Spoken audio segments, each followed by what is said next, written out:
আসসালামু আলাইকুম। আপনারা সবাই কেমন আছেন? আশা করছি আপনারা সবাই ভালো আছেন। আপনাদের দোয়া এবং ভালোবাসায় আমি অনেক ভালো আছি। আমি আপনাদেরকে কি দেখাতে চাচ্ছি সেটা হয়তো আপনাদের বুঝতে বাকি নাই।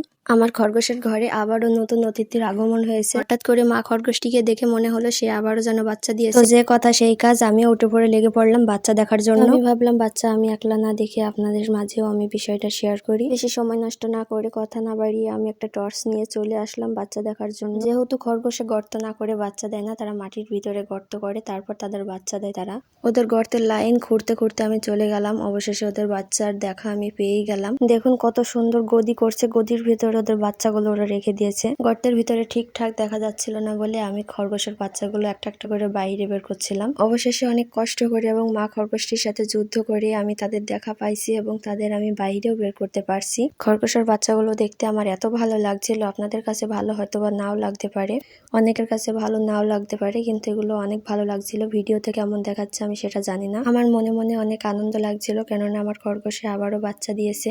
আগের বার বাচ্চার থেকে এবারের দুটো বাচ্চা আমার অনেকটাই আলাদা হয়েছিল, লাল রঙের হয়েছিল। আমার দেখে অনেক ভালো লাগতেছিল।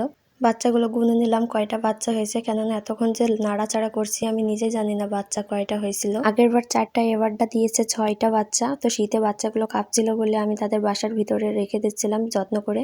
6টা বাচ্চা আমি একে একে তাদের বাসার ভিতরে রেখে দিলাম। মা খরগোশটি তার গায়ের ভোঙা কেটে তাদের বাসা তৈরি করেছে, দেখে অনেক ভালো লাগছিল। ওদেরকে বাসায় পুষিয়ে দেওয়ার পর ওরা এক জায়গায় সব গুছিয়ে গেল। এদিকে মা খরগোশটি উত্তেজিত হয়ে গেছিল।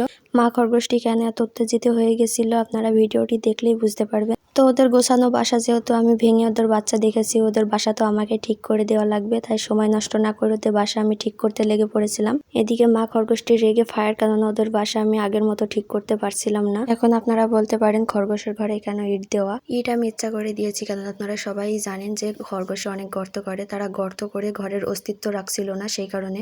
এদিকে মা খরগোশটি কিভাবে রেগে বসে আছে দেখেন। ওকে আমি এত তাড়াচ্ছি ঘর থেকে, কিন্তু সে নড়েই না।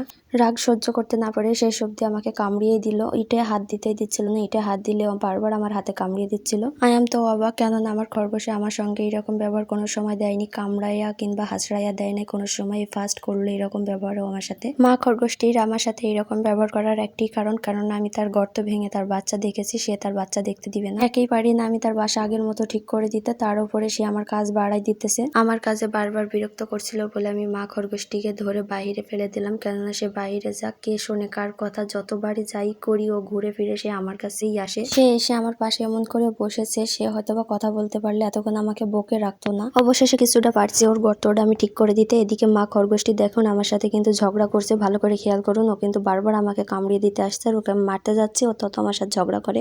ফাইনালি অনেক ঝগড়া, অনেক কষ্ট, অনেক মারামারি করে আমি পারছি ওদের গর্তটা ঠিক করে দিতে। দেখুন ইটের ভিতর দিয়ে কিভাবে গর্ত করে ও বাচ্চা দিয়েছে। কোনো উপায়ে পারছি আমি তার বাসা ঠিক করে দিতে। এর আগের বার আমার যে 4টি খরগোশের বাচ্চা হয়েছিল, আলহামদুলিল্লাহ তারা অনেক বড় হয়ে গেছে। আপনারা মাশাআল্লাহ বলতে কিন্তু বলবেন না। দেখুন আমার খরগোশের বাচ্চাগুলো দেখতে কতটা সুন্দর লাগছিল। এদিকে ওর মা দেখছিল যে ঠিকঠাক গর্তটা আমি ঠিক করে দিতে পেরেছি কিনা। সে যাই হোক, ওদের খাবার দিতে হবে এখন আমাকে।